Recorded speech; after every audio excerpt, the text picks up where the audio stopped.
we finna be going through, just some checkpoints when it comes down to locks. Like, what makes it hard to find a loctician, or some pain points that you find when getting a loctician? I have my wonderful client here. We're gonna keep it, she off the camera, so we ain't gonna do a grand introduction. But what I am going to do is go over first some stuff that I find when I have had clients come back to get service, right? And then we're going to get a client's prospect, or just perspective of what is some issues when she is looking for a lactation, or have found a lactation, like what has been some of the problems. And hopefully what this will do is give a little bit of insight to some of our practitioners out there, so that we can level up.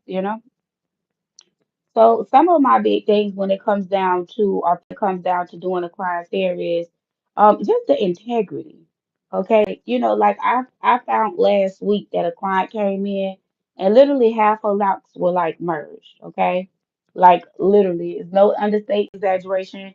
All the locks were dang near merged. And the crazy part about it is that the client didn't even know that the hair was merged.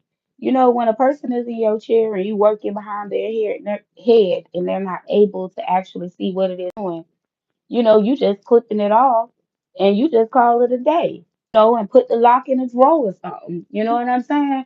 So you get over on a client, and that's, to me, distrustful, because the client wants you to do what is best for their hair, not what's best for your fingers, right? So when you do a consultation, to me, in that situation, either you give the price, you know what I'm saying, because they have so many locks, or maybe doing extremely small locks are not for you.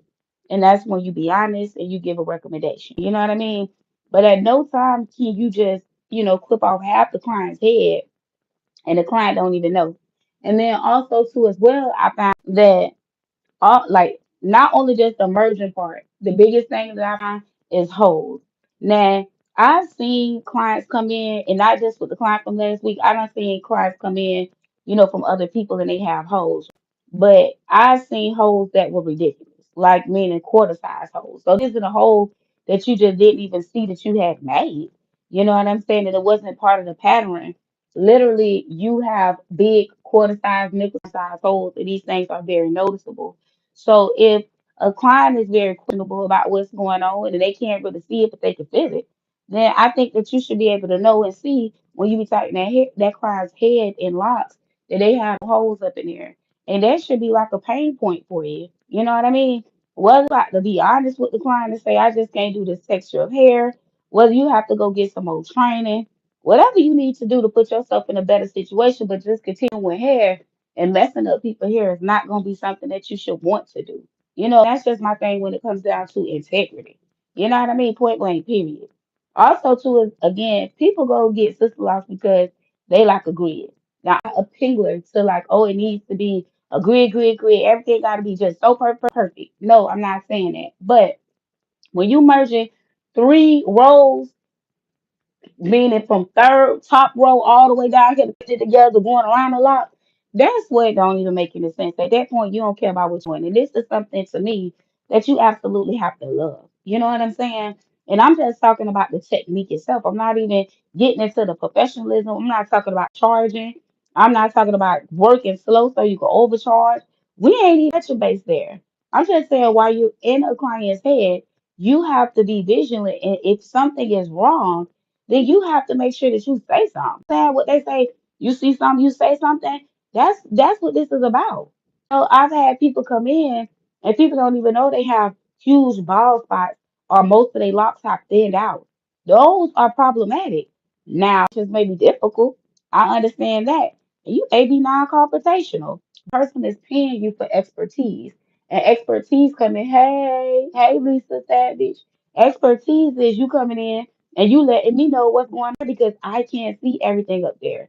And even if you don't know, I feel like your job is to send me to somebody, or tell me that I need to go find somebody that's gonna be able to help me. And when I say that, I mean, if you see thinning everywhere, right? You shouldn't just keep tightening the hair. Yes, it's a potential that you're going to lose a client, and the reason why is because maybe they may cut off their hair. That they locks. That may be true. But at the same time, if a person is able to fix it early, detection always be the best. And sometimes these things could be worked on Sometimes these things can be worked on by simply sending them to the dermatologist.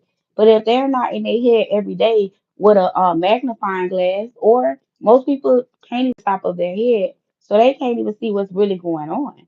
So they just, relying on you because you're in their head every month or every 6 weeks, to tell them if you see something wrong. And that's just truthfully. And even if you don't know what it is that you're seeing, some clients I have to say, well, this looks suspicious. It looks like we're doing a lot of shedding and down cycling. So what we're gonna do is, some girl messed up your hair. So Lisa said somebody up her hair. It happens all the time, and it's really unfortunate. But my thing is when people are intentional with it, like when you are intentionally doing your client a disservice just so that you can line your pocket. Your number one job is to make sure that you're good because that's what they're paying you for. So again, I could tell somebody, "Hey, I don't know what's going on, and look, we got some down cycling. I don't know, but we can I can take a picture and we can keep note for the next, retightening session. And that's it, that and it's still looking a little iffy or worse. Now I'm saying, hey, I think you need to go to dermatologist, or check out with your primary care physician, to get maybe like a scalp biopsy. Or maybe they could just do a lot of just they may put them on different steroids, things of that nature. And that's okay because that's out your scope, right? Your skill scope. So if you're not a person that I can't prescribe medicine, but I could be that indicator that I could be like, oh, I see something. Go ahead and I know you on to the right person. So Miss Lisa also said I had a bald spot. Girl, I know. And it's not even just with lock practitioners. I've seen this when people come in for consultations and they say they've been going to the same spot for 10 years and they know they had a bald spot they know this big. So these are the things that you want to keep mind for, and this is what people are paying you for, okay? But the distrust with them big old holes, I'm talking about holes this big, like absolutely at that point, you need to go get retrained. I'm sorry. And I'd rather invest in myself and go get retrained and pay for training than continuously damaging a client's health. Now let's get on to customer service. So that was my big pet peeve. Y'all heard me. Okay. So, hey love, how are you doing today? We're not putting her on the camera, okay? We just gonna be, talking to her and y'all gonna just hear a few of her pain points when it comes down to lactations and some of that she was running into. So what were some of the issues you were running into, babe? There were a lot of issues. I think the big one is finding somebody and them, intentionally taking a long time to do your hair just to get a lot more. So, So and I'm gonna make sure they hear that too. So she pointed out that one thing is she don't like that when there's a scheme. So basically, when a loctician charge per hour and used to take 10 years on your hair, just because, not because that's that's their speed, but just because they actually want to get paid more. Okay, Miss Lisa say the weave is pulled. They pulled out my hair. Oh, child. I'm sorry to hear that, babe. That's crazy. Okay, now we finna go on. Now let's go ahead and finish. I just want to make sure they can hear you, and then I'm putting your pain points in there. or I've encountered it where somebody will start on your hair and then they ask you to come back like another time to do your hair. Like you can't just get your hair finished in one sitting because they've had something they gotta go get their kids or and I understand emergencies happen, but it has been like beyond like the aspect of like an emergency is like a constant where I've seen one person and it's always like, oh, we gonna start now and you can come back at 6, or can you come back next week? And it's just like such an inconvenience. Like when you have an appointment, you want your hair done in that one appointment. I don't feel like you should have to come back like, constantly.